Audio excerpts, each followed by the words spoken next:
Purneet menuet. Mirja Salinkangas on kasvattaja ja Raisa Laine omistaja.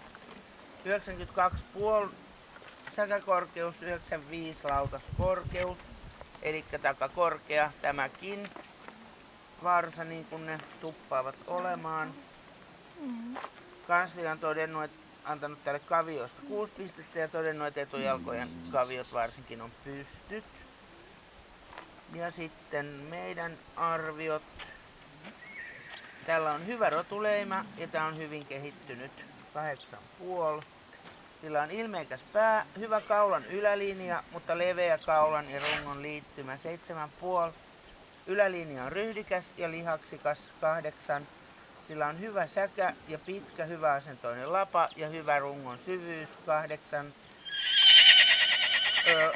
Lautanen on lyhyt ja luisu ja sillä on myöskin hieman lyhyt reisi 7. Etujalat on hajavarpaiset ja liikkeet kerii. Etujalkojen liikkeet on kerivät varsinkin käynnissä 7.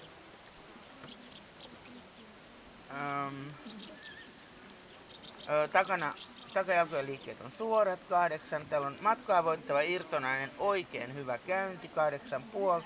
Ja ravissa on hyvä perusmekaniikka 8.